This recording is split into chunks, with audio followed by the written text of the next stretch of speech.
이제 오늘이 이제 에베소서 강의 세 번째 시간입니다. 지난 시간에 우리가 에베소서 1장 11절까지 이제 공부를 했습니다. 그 1장부터 이제 11절까지 핵심 주제로 이제 구원의 배경과 뭐 순서가 이제 어떻게 되는지, 그리고 이제 여기에서 나오게 된 이단 교리가 태초 이전에 이제 구원받을 사람과 구원받지 못할 사람을 정해놓았다는 극단적 칼빈의 이제 예정론, 그리고 정말 이 성경이 말하는 이 예정이 무엇을 말하는지, 그리고 그 때가 찬 경륜에서 이제 하늘에 있는 것들이나 땅에 있는 것들이나 뭐 자신 안에 있는 것들까지도 만물을 그리스도 안에서 이제 하나로 모으시는 것이 이제 하나님의 최종 목적이라는 것을 우리가 배웠습니다. 우리가 구원받은 것은 이제 무엇을 행해서 구원받은 것이 이제 아니라는 것이죠. 우리가 태초 이전에 구원받기로 정해졌기 때문에 이제 구원받은 것도 아니에요. 우리의 구원은 오직 한 길, 하나님의 은혜로 주 예수 그리스도를 통해 믿음으로 이제 구원을 받게 되어 있습니다. 이것을 이제 부정하는 교리들이 많이 있지만, 그들 교리에 우리가 귀를 기울일 필요가 전혀 없습니다. 우리가 구원받은 것을 생각해 보면 됩니다. 우리가 뭐 침례를 받아서 구원받은 것이 아니죠. 우리가 뭐 유아 세례를 받아서 구원받는 것도 아니에요. 교회를 열심히 다녀서 구원받는 것도 아닙니다. 11조를 해서 그냥 구원받는 것도 아니죠. 우리가 또 예정되었기 때문에 구원받는 것도 아닙니다. 요한복음 1장 12절의 말씀처럼 누구든지 그를 영접하는 사람들에게는 하나님의 아들들이 되는 권세를 주셨으니 저 그의 이름을 믿는 사람들에게니라고 말하고 있죠.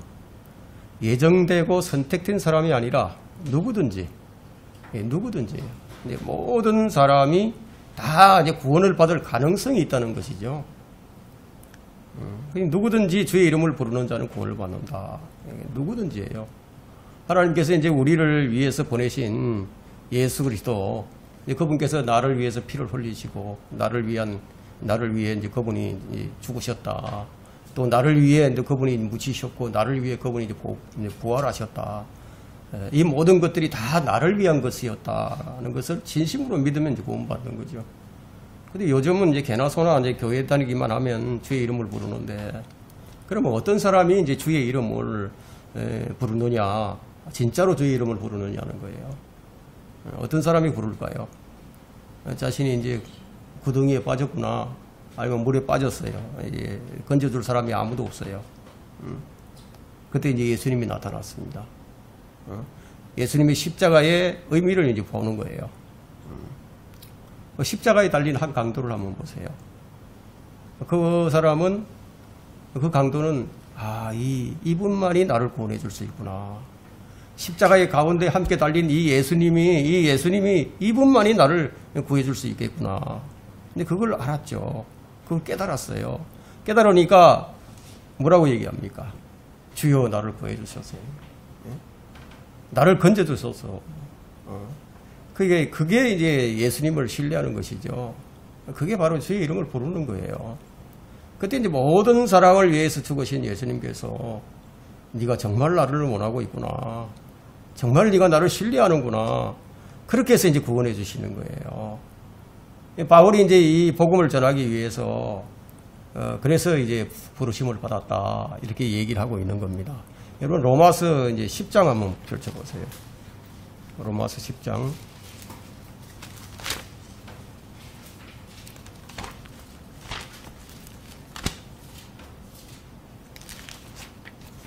로마서 10장 13절부터 한번 보겠습니다.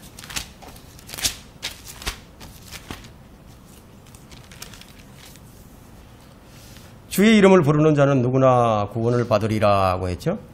주의 이름을 부르는 자는 누구나 이제 구원을 받습니다. 그런즉 그들이 믿지 아니한 일을 어찌 부르리요? 듣지도 못한 일을 어찌 믿으리요? 전파하는 자가 없이 어찌 들으리요? 파송되지 아니하였는데 어찌 전파하리요? 기록된 바와 같으니 화평의 복음을 전하며 좋은 일들의 기쁜 소식을 가져오는 자들의 발이 얼마나 아름다운가라고 하였느니라. 지금 14절과 15절은 이제 순서를 뒤집어서 이제 말하고 있는데요.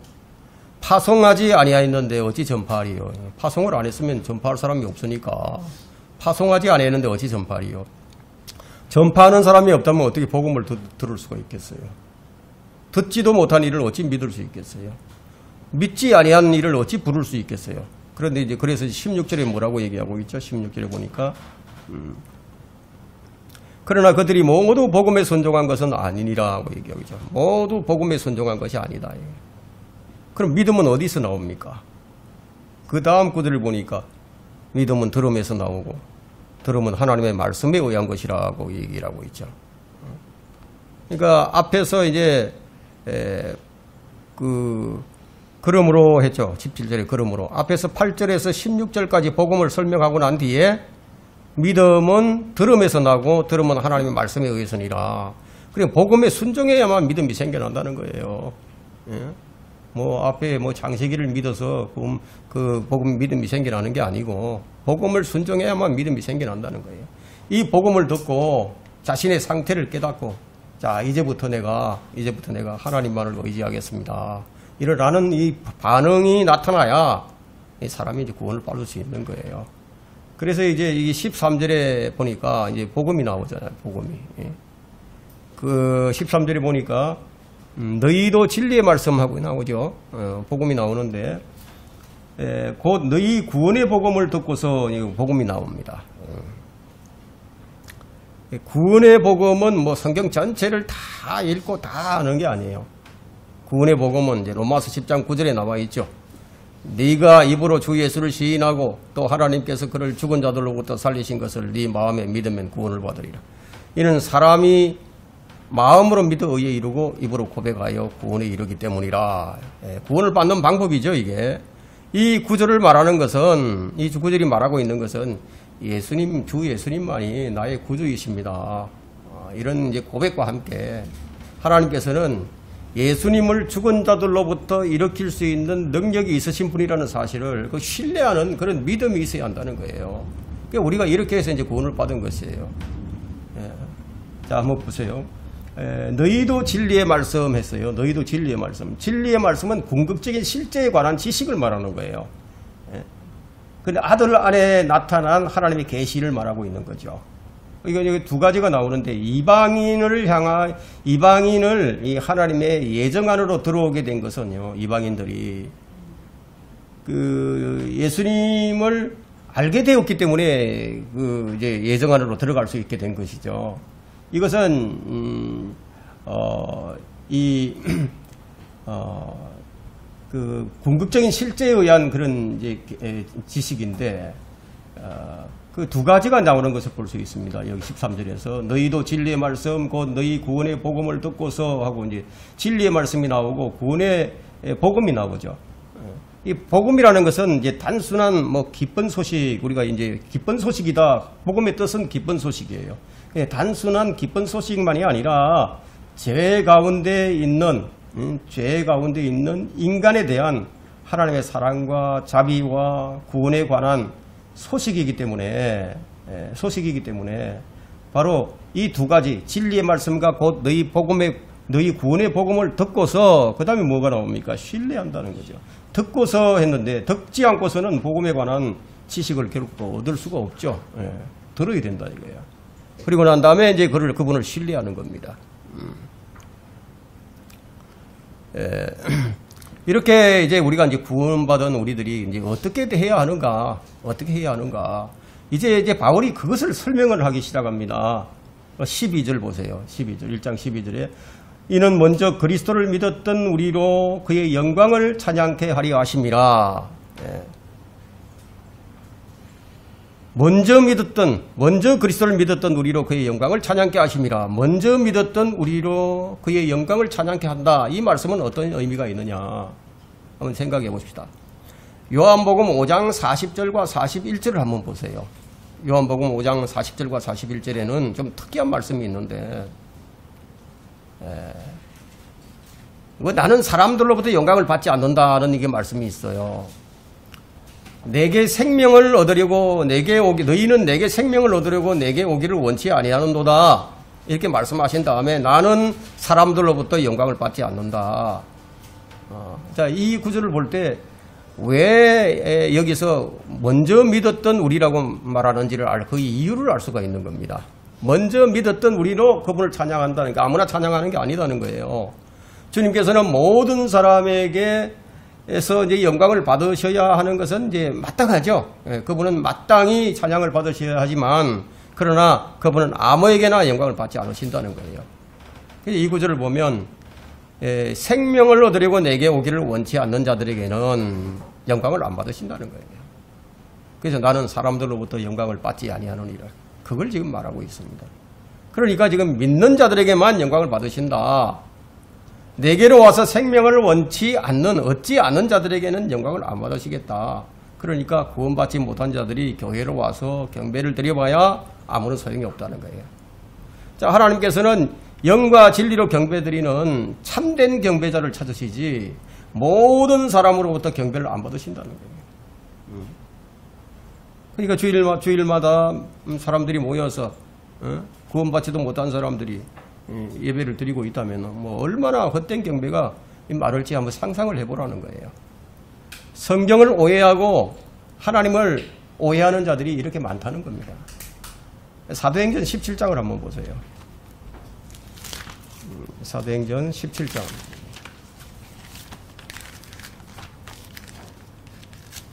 (24절과 25절) 볼까요?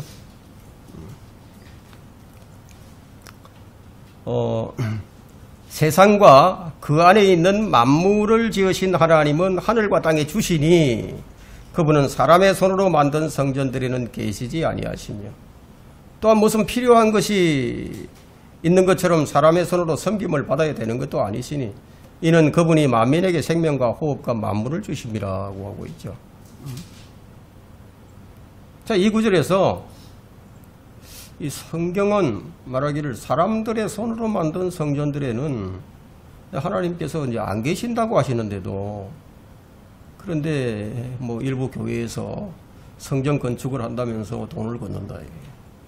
그리고 건물을 지어놓고 난 다음에 그 건물에 이름을 갖다 붙이는데 어떤 이름을 붙이느냐 무슨 성전 이렇게 성전 이름을 갖다 붙여요. 그러면 그들이 지금 무슨 짓을 하고 있는 거죠? 성전이 아닌 것에다 성전을 갖다 이름을 붙였어. 얼마나 어리석은 짓을 하고 있느냐는 거예요. 고린도 교회도 이런 무지한 자들이 있었는데 바울이 이제 뭐라고 책망을 했냐면 고린도전서 6장 19절에서 또한 너희 몸은 너희가 하나님으로부터 받은 바 너희 안에 계신 성령의 전인 것을 너희가 알지 못하느냐. 너희가 알지 못하느냐. 이거 책망을 한다는 거예요. 그것도 모르고 있느냐. 너희는 너희 자신의 것이 아니니라. 너희는 값을 치르고 산 것이니 그러므로 하나님의 것인 너희 몸과 영으로 하나님께 영광을 돌리라. 오늘날에도 성전이 무엇인지를 모르는 책망받을 자들이 많이 있다는 거예요. 그래서 13절은 이제 바울이 너희가 어떻게 본문으로 돌아가가지고 너희가 어떻게 구속을 받게 되었는지를 한번 봐라. 너희가 이렇게 해서 구원을 받지 않았느냐.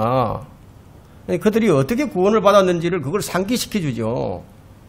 그분 안에서 너희도 진리의 말씀, 곧 너희 구원의 복음을 듣고서 그분을 신뢰하였으니 또 너희가 그분을 믿고서 약속의 그 성령으로 인침을 받은 것이니라.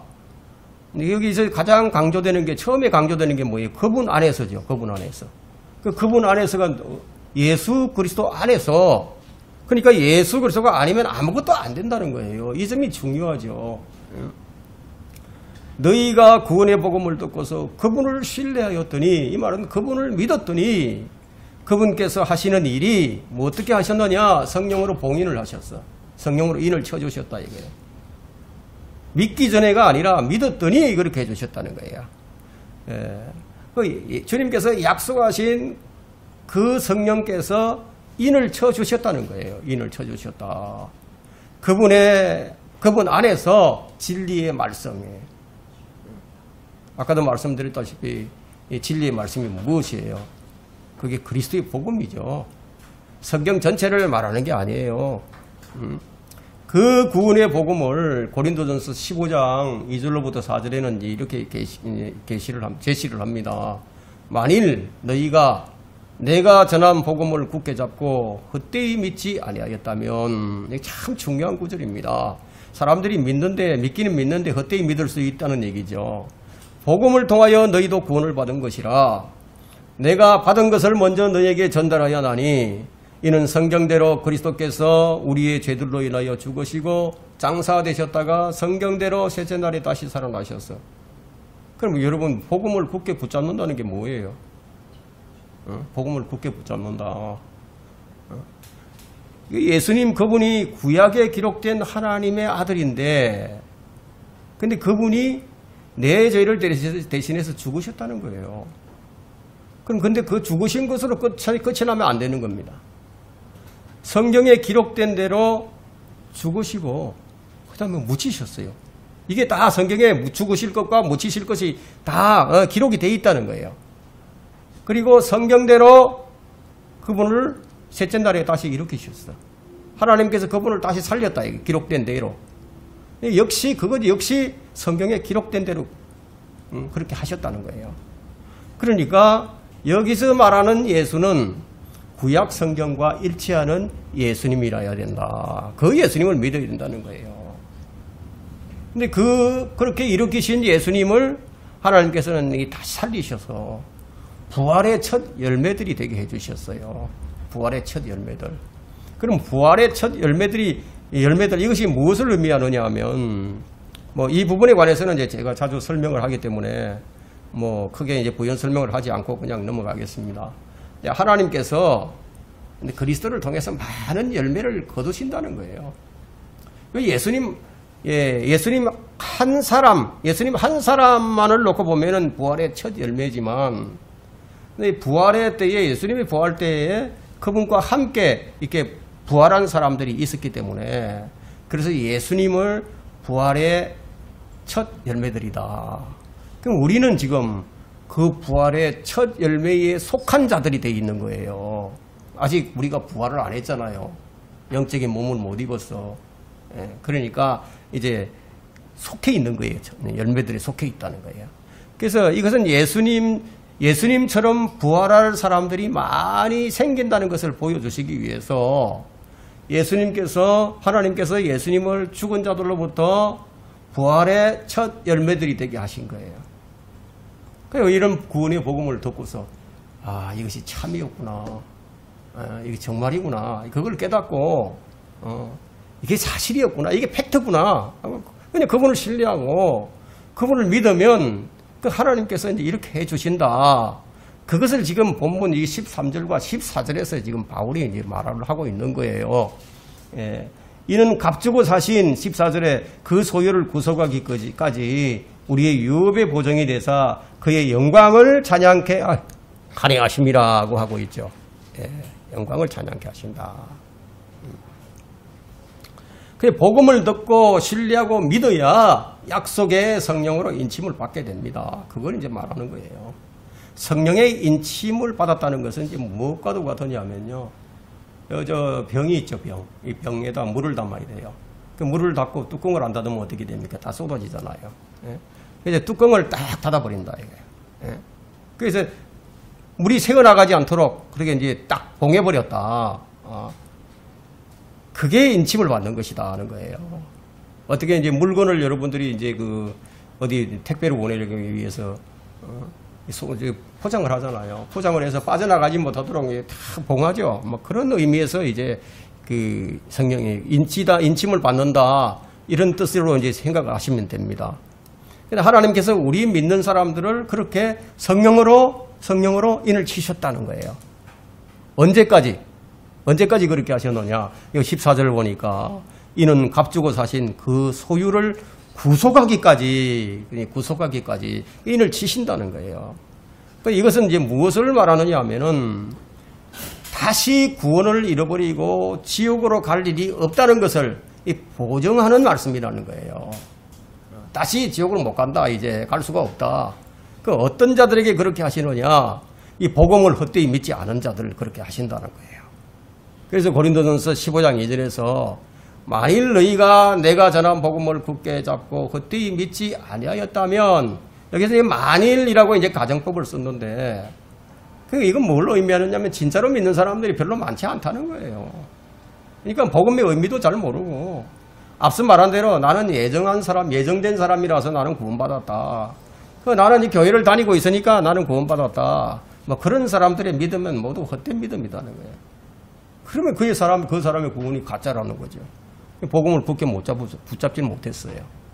이 복음에는 성경에 기록된 대로 왜 이것을 강조하느냐 하면요. 여러분, 성경에는 다른 예수가 있어요.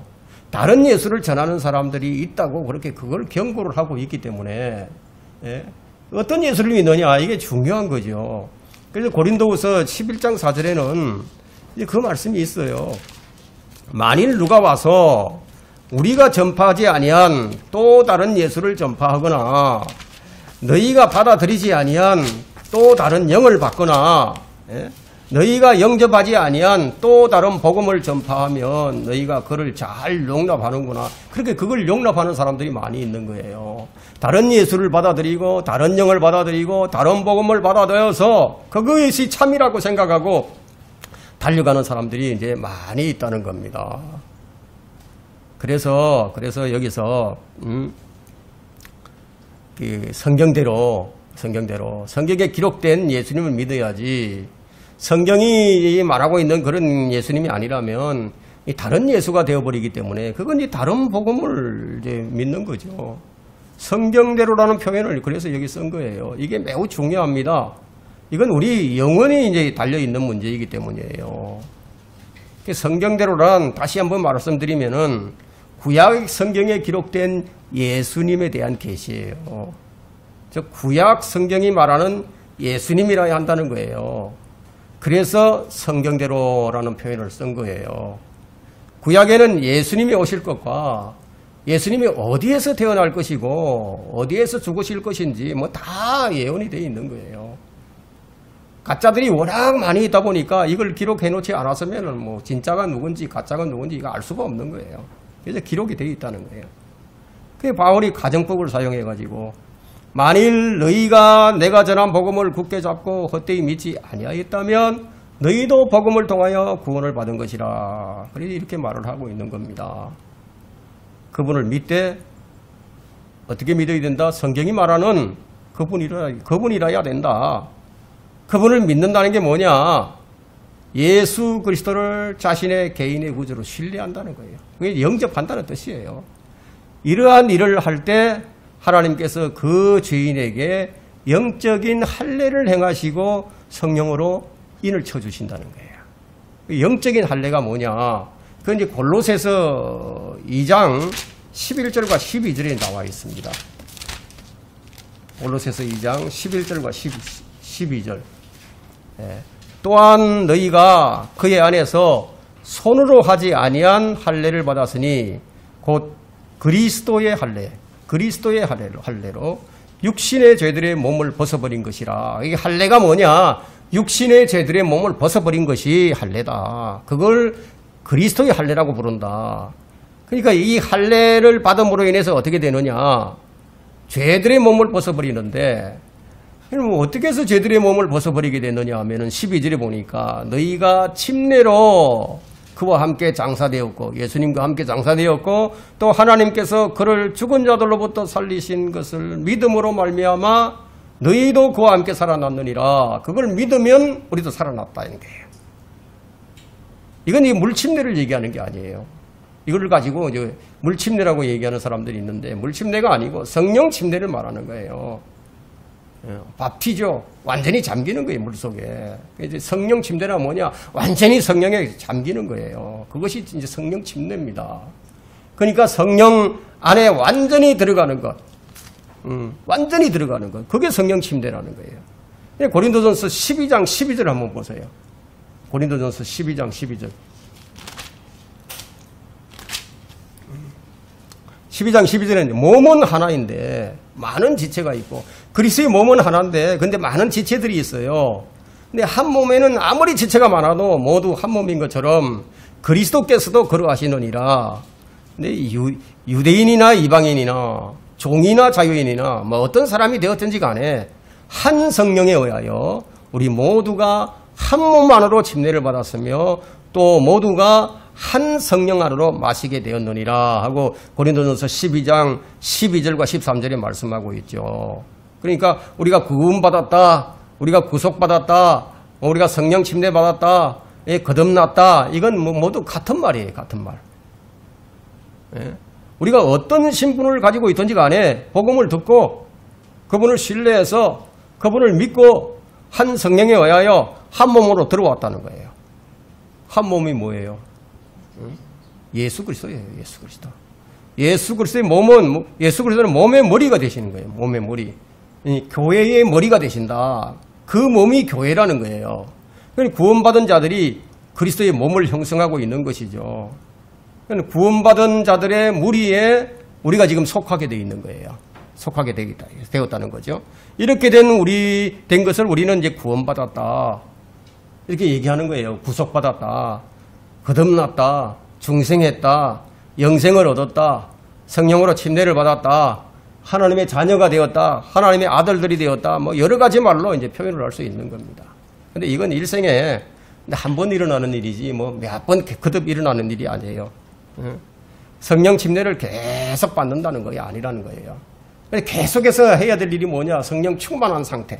계속해서 성령 충만한 상태를 있어야 하는 것이지. 성령 침례는 뭐 매번 받는 게 아닙니다. 구원받는 바로 그 순간에 우리는 느끼지 못하지만 그런 일이 일어나 버렸다는 거예요. 하나님께 그렇게 하셨다는 거예요. 그 믿음이 없는데 이걸 어떻게 이해를 할 수 있겠습니까? 믿음이 있어야 이해를 하죠. 성령 침례를 받은 사람들은 주님께서 값을 치르고 사신 바 그분의 소유가 되었다는 거예요. 그분의 소유. 이게 내게 아니야 이제. 그분의 소유예요. 우리가 받은 침례는 두 가지가 있습니다. 하나는 우리가 받을 때, 우리가 구원받을 때 받게 되는 성령 침례이고, 구원받고 난 다음에 또 받아야 하는 게 있는데 그게 이제 물침례예요. 우리가 이제 물침례를 받는 이유는 우리가 이제 구원받았다는 것을 하나님 앞에서 또 다른 성도들 앞에서 그 간증하는 거나 마찬가지거든요. 나는 그리스도와 함께 죽고 또 그리스도와 함께 묻히고 그리스도와 함께 부활했습니다. 이것을 이제 다른 사람들 앞에서 이제 간증한다. 그게 이제 물침례로 하는 거예요. 성령 침례 받았다는 것을 물침례로 증거한다는 거예요. 아, 나는 성령 침례를 받은 사람이다 하고 물침례로 증거한다는 거예요. 예수님께서 죽었다가 묻혔다가 부활하신 것처럼 나도 주님과 함께 그렇게 되었다. 그것을 증거하는 의식이 바로 물침례다. 여러분 그렇게 이해하시면 됩니다. 네, 본문으로 돌아와가지고 14절 보세요. 이는 값주고 사신 그 소유를 구속하기까지 우리의 유업의 보정이 되사 그의 영광을 찬양케 하리 함이니라. 그렇게 해서 그분은 값주고 사신 그 소유를 구속을 하셨다. 구속을 하신다. 어떻게 구속할 것이냐? 우리 몸을 영화로운 몸으로 이제 구속할 것인데 그때까지 하나님의 능력으로 보호를 받게 됩니다. 구속의 날까지. 그래서 에베소서 4장 30절에는 하나님의 거룩한 영을 슬프게 하지 말라. 그렇게 말씀하여 너희가 구속의 날까지 인침을 받았다고 얘기합니다. 우리를 보호한다는 거예요. 그걸 가리켜서 성령의 인침을 받는다. 성령의 인침의 뜻은 완전히 둘러싸서 물샐 틈이 없이 하나님의 거룩한 영으로 봉인을 내버렸다. 그 인침이란 그런 뜻이 있는 거예요. 구원받은 사람이 완전한 몸, 영적인 몸, 예수 그리스도의 부활하신 몸과 같이 될 때까지 이렇게 유업의 보정이 되셨다. 이게 바로 유업의 보정이에요. 이렇게 하시려고 고린도전서 6장 20절에서는 성도의 몸은 값주고 사신 바 되었다. 그렇게 말씀합니다. 근데 그 앞절에서도 이제 보면 성도의 육체적인 몸은 하나님의 소유가 되었다고 얘기합니다. 하나님의 소유. 소유예요, 소유. 그분의 것이 되었다. 값을 치르고 샀으니까 내 것이 되었다. 이거예요. 이런 것을 이제 가리켜서 에베소서 1장 7절에서는 그의 보혈을 통하여 구속. 그의 보혈을 통하여 구속. 그 구속으로 표현하고 있는 거예요. 그러나 우리가 예수 그리스도를 믿을 때 구속은 되었지만 이제 계속 보호를 받아야 되잖아요. 보호를 받지 않는다. 그러면 어떻게 되겠어요? 대환란 성도들처럼, 구약 성도들처럼 구원을 잃어버릴 수도 있게 되죠. 그러나 우리는 그런 걱정할 필요가 없어졌습니다. 성령께서 보정이 되셨다 이거예요. 성령께서 봉해줘 인을 쳐주셨다 이거예요. 그러니까 성령의 인침이라는 것은 주님께서 내가 값을 치르고 너는 내가 값을 치르고 산 나의 소유물이다. 넌 내 것이다. 다른 누구도 터치할 수가 없다. 성령 안에 이렇게 밀봉을 해서 다시 빠져나갈 수 없게 한다는 거예요. 우리가 이제 거기서 빠져나가려고 해도 빠져나갈 수 없게 되어버렸습니다. 이게 왜 안전하냐 하면요. 사람이 봉인한 것이 아니기 때문이에요. 사람이 봉인한 것은 누가 와서 깨뜨릴 수도 있죠. 하나님께서 봉인한 것은 하늘에 있는 것이나 땅에 있는 것이나 땅 아래에 있는 것들로 그 어떤 피조물도 이것을 깨뜨릴 수 없다고 얘기합니다. 요한복음 10장 28절과 29절에서는 이것에 대한 짝이 되는 구절인데 내가 그들에게 영생을 주노니 그들은 영원히 멸망하지 않을 것이며 또 아무도 나의 손에서 그들을 빼앗지 못할 것이니라. 그들을 나에게 주신 내 아버지는 만유보다 위대하시니 아무도 내 아버지 손에서 그들을 빼앗아갈 수가 없느니라. 성령으로 봉인을 딱 해놨으니까 아무도 못 벗어나간다. 하나님의 거룩한 영으로 봉인이 되었다. 여러분 이게 구원의 영원한 보장을 확인시켜주는 말씀이라는 거예요. 언제까지 그렇게 하시느냐. 몸의 구속의 날까지 값주고 사신 소유는 성령 하나님께서 인을 치셔서 휴거 때 몸의 구속을 받을 때까지 우리가 온전함을 입는다는 것은요. 그것을 얘기하는 거예요. 그러니까 우리가 이제 온전함을 입는다는 것은 썩지도 않고 죽지도 않고 영원한 몸, 그 영적인 몸을 말하는 거예요. 온전함을 입는다. 그때가 언제냐? 주님께서 이제 공중 재림하셔가지고 우리 이름을 부르실 때예요. 그럼 눈 깜짝할 순간에 우리 들려 올라가는데, 그러니까 이제 이때를 지금 뭐라고 얘기해? 요한일서 3장 2절에서는 주님의 얼굴과 얼굴을 마주볼 그때다. 그때가 되면은 이제 진정한 아들로서 이제 충분한 이 유업을 받게 된다는 거예요. 이렇게 하시려고 하나님께서는 예수님을 많은 형제들 가운데 첫 태생이 되게 하셨다. 그것이 이제 로마서 8장 29절에서 그것을 이제 말씀을 하고 있습니다. 그분께서는 미리 하신 자들을 자기 아들의 형상과 일치하게 하시려고 또한 예정하셨으니 이는 그를 많은 형제들 가운데 첫 태생이 되게 하려 하심이라. 많은 형제를 얻기 위해서, 하나님은 많은 아들들을 얻기 위해서 어떻게 하나님께서 예정을 해놓으셨는데 자기 아들의 형상과 일치하도록 그리스도인의 운명을 정해놓으셨다는 거예요. 그렇게 할 것이다. 이것이 바로 이제 14절에서 얘기하고 있는 우리 유업의 보정이 되사, 이렇게 우리 유업의 보정이 됐다. 누가? 성령께서 그렇게 하셨다. 이 말씀은 이처럼 엄청난 의미가 포함된 말씀이에요. 주님께서 성령을 약속을 하셨죠. 그러면 약속하신 그 성령을 우리가 믿을 때 우리 안에 들어오셔가지고 우리가 하나님의 양자가 되었다는 것을 증거해 주신다는 거예요. 그걸 로마서 8장 16절에서 하나님 성령께서 우리의 영과 함께 우리가 하나님의 아들인 것을 증거하신다. 이렇게 얘기한다. 이게. 양자되었기 때문에 아는 것들이 있어요. 양자되었기 때문에 아는 것들이 있어요. 하나님의 아들들 상속인이 되었기 때문에 아는 것들이 있다는 거예요. 그게 뭐냐? 그게 뭐냐? 우리는 그분 그리스도께서 오실 때 그가 나타나시면 우리가 그와 같이 되리라는 것을 아노니 얘기한다. 이게. 요한일서 3장 1절부터 3절에 보면 그가 나타나시면 우리가 그와 같이 되리라는 것을 안다. 우리가 이걸 안다는 거예요.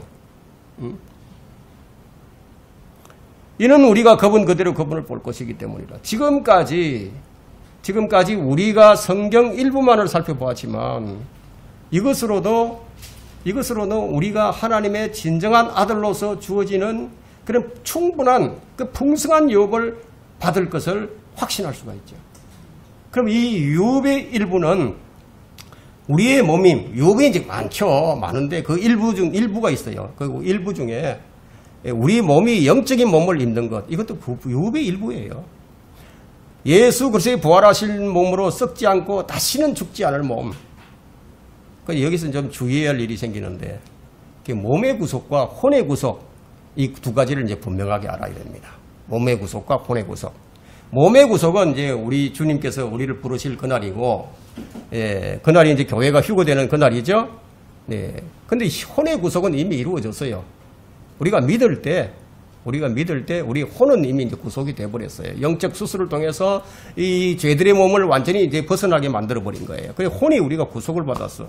그래서 베드로전서 1장 9절에서 이는 너희 믿음의 결과 곧 너희 혼들의 구원을 받았음이니라고 말하고 있는 거예요. 여러분, 그렇다면 이제 우리가 이렇게 되었는데, 이런 신분이 되었는데, 이런 지위를 가지게 됐는데, 그럼 우리가 어떤 삶을 살아야 될 거예요? 그게 중요하죠? 자, 우리가 아는 것도 중요하고, 예? 우리가 유업받는 것도 중요하지만, 이제 이렇게 된 우리가 이제 어떤 삶을 살아야 되는 것인가 하는 것을 여기 이제 12절과 14절에서 이제 말을 해줍니다. 12절을 보니까, 이는 먼저 그리스도를 믿었던 우리로 그의 영광을 찬양케 하려 하십니다. 이 영광을 찬양케 한다. 먼저 믿었던 우리로. 14절에는 이는 값주고 사신 그 소유를 구속하기까지 우리의 유업의 보증이 되사 그의 영광을 찬양케 하려 하십니다. 무엇을 위해서죠? 이렇게 하신 목적이 그의 영광을 찬양케 하는 데 있다. 그러면 지금 우리의 상태는 어떻습니까? 그러면 그분께서 기뻐 받으실 그런 찬양을 우리가 드리고 있는지, 예? 이걸 우리가 깊이 생각을 해봐야 되겠죠. 그죠? 오늘 여기까지 하도록 하겠습니다.